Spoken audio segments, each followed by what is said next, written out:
It's time for the Longines Chronoscope, a television journal of the important issues of the hour, brought to you every Monday, Wednesday, and Friday. A presentation of the Longines Wittnauer Watch Company, maker of Longines, the world's most honored watch, and Wittnauer, distinguished companion to the world-honored Longines. Good evening, this is Frank Knight. May I introduce our co-editors for this edition of the Longines Chronoscope? Larry Lasser, CBS News correspondent, and Kenneth Crawford, National Affairs Editor of Newsweek magazine. Our very distinguished guest for this evening is Admiral Richard E. Byrd. The North Pole used to be a no-man's land, but these are the days when, by buying a ticket on a commercial airliner, you can fly across the North Pole and drink a cocktail at the same time. Yet only 60 or more years ago, about 35 years ago, our guest tonight found out whether there was any land north of the North American continent. He made that first discovery flight, and I must say that Admiral Byrd, our guest tonight, is not only our greatest living explorer, but he's been an inspiration to countless Americans. Admiral Byrd, you've been to both the North Pole and the South Pole. Is there any unexplored land left on this earth that might appeal to adventurous young Americans? Yes, there is. And not up around the North Pole, because it's getting crowded up there now, because they find out it's really usable, not only to live in, but militarily. But strangely enough, there's left in the world today an area as big as the United States that's never been seen by a human being. And that's beyond the pole, on the other side of the South Pole, from Middle America. And I think it's quite astonishing that there should be an area as big as that unexplored. That's a tremendous So challenge. there's a lot of adventure left down at the bottom of the world. Well, Admiral, do you hope to see that? I do.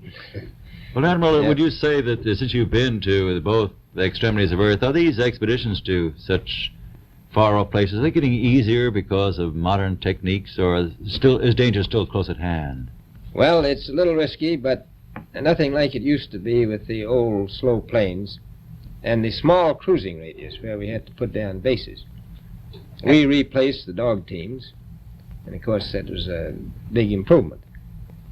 But now the planes go much faster and they are safer, and they have a much bigger cruising radius. You haven't got the danger of a terribly heavy load. Admiral, an expedition to which I believe you're the advisor is now en route. What is that expedition doing? Well, that's the icebreaker Atka, and it's a reconnaissance expedition. It's going down to the South Pole area to make certain observations and to look for some bases. They will be back in April, and they will report back, and upon the information we get from that undertaking, we will base the bigger expedition that's to follow. Is that very definitely planned, or is that... That is being planned right now. So I'm willing to say to you that there will be a number of expeditions that will follow, I think, year after year, at the bottom of the world, because the government has really become interested. Well, Admiral Byrd, I can understand, I think everybody can, the interest in the North Pole because it's so near our greatest challenger, Soviet Russia, but why this interest in the bottom of the world? Nobody living down there, is there? No, it's pretty cold. There's only one permanent resident, that's the emperor penguin. The little ones live further north. I tell you one reason they're interested. It's by far the most valuable, important place left in the world for science. That's why the scientific groups all over the nation are really interested. But more important than that, it has to do with the future of the nation, those to come after us, or even during your lifetime, because it happens to be an untouched reservoir of natural resources. And, as the world shrinks with an ever-increasing acceleration, far-flung places, once useless, like we thought the North Pole was, and no man's land, become very useful. The bottom of the world will be important, not only to us, but to our allies. I was going to ask you, does it have military importance?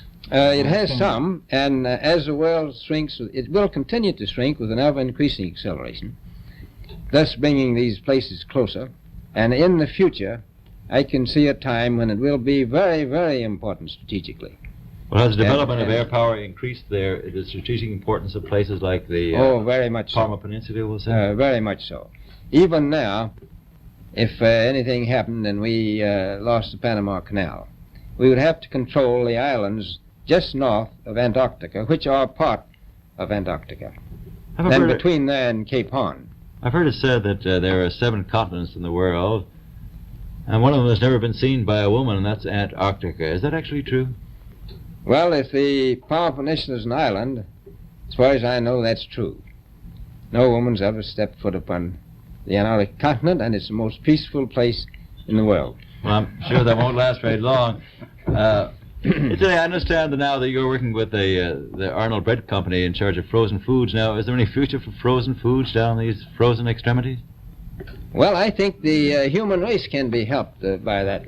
This was thought out by Dean Arnold, who's, in my opinion, a great humanitarian. He learned that we went down there after 4 or 5 years and finished a meal that we had left there on the table when we had evacuated Little America. Everything was perfect, including the bread. So he got the idea of this frozen bread, and already he sent some to Europe, and it worked very well over there for some of the starving people. So you can store it down to the Antarctic, and against the lean years, and you wouldn't have any people in the world really starving if you did that. Yes, in the event of an atomic war. You'd stay there forever. Admiral, you speak of the resources of Antarctica. What are they? What are the natural resources there? Well, we've found enough of coal within 180 miles of the South Pole in a great ridge of mountains. It's not covered with snow, enough to supply the whole world for quite a while. Well, that's the coal. Now, there's evidence of many other minerals. We are pretty sure there's oil. Now, that coal shows the bottom of the world. Now, by far the coldest spot in the world. Where that coal is gets 100 below zero in the winter. Well, it was once tropical. So we think there's oil there, and there's evidence, probably uranium there. Is it any secret? Is there uranium there? That would be the only thing that would be practical to actually go after, I suppose. Everything else would be economically unfeasible, wouldn't it? Well, as we recklessly expend our resources, the time will come when we'll have to go after that stuff down there. Well, you know, I avoided what you said about uranium. I'm not sure about that. I don't want to have the world fighting over the Antarctic. Albert, is there a competition among other nations to try to get information about Antarctica and possibly to secure some of these resources? Well, yes. There are now 7 nations very much interested. Russia is interested tremendously. That I'm sure of. Australia has an expedition down there. The Argentine, the Chile, New Zealand, Britain, and so on. Now, you can understand those people down there being interested because they live down there. The New Zealanders, the Argentinians, the Chileans, and the Australians. And so we don't do much about claiming anything. Admiral, you make it sound a little crowded. Are there that many expeditions now there or en route there? Well, you know, as I said, it's the most peaceful place in the world, but I don't think it will be for long because of this intense interest on the part of other nations and this nation. Well, Admiral Byrd, are private expeditions a thing of the past? Is expedition and exploration, making expedition and exploration now purely a government function because of the tremendous cost and organization? No, I don't think so. I think down south it may be more or less a thing of the past, but not other expeditions that go there. A lot of them go north now. This latest expedition now on the way is a government expedition, I take it. Yes, that's the government. However, may I ask you, is there a great difference between the top of the world and the bottom of the world? There is. Now, the North Pole is the center of an ocean 10,000 feet deep. The South Pole, the center of a plateau, 10,000 feet high. The North Polar Sea is surrounded by continents slightly frozen. The Antarctic continent is surrounded by a belt of ice frozen seas of at least 1,200 miles thick. Now, the south is a plateau. It gets, in some places, 14,000 feet up. I've been over areas about 13,000, and it's a little bit chilly up there. So there's that big difference between the top and bottom of the world. The north really isn't very cold up there on the Arctic Ocean. Not compared to the south. Admiral Byrd, we often hear it said that our young Americans now aren't as hardy as their forefathers. Do you think that Americans do measure up to the standards, the physical standards and morale standards of the past? I do. I don't believe that. I think they're just as hardy. Well, what would you say was the most valuable factor on an expedition? Is it morale, or physical courage, or is it sheer equipment? Well, I've always thought that loyalty was by far the most important trait. The British told me that when I first went down in 28, that I couldn't possibly get through the winter night without a mutiny if I took more than 20 men. But to serve science, I had to take 42 men.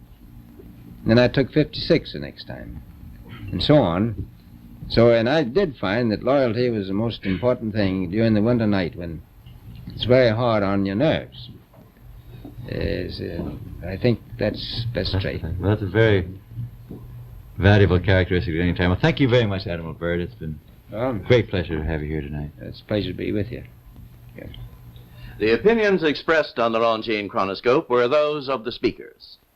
The editorial board for this edition of the Longines Chronoscope was Larry Lasser and Kenneth Crawford. Our distinguished guest was Admiral Richard E. Byrd.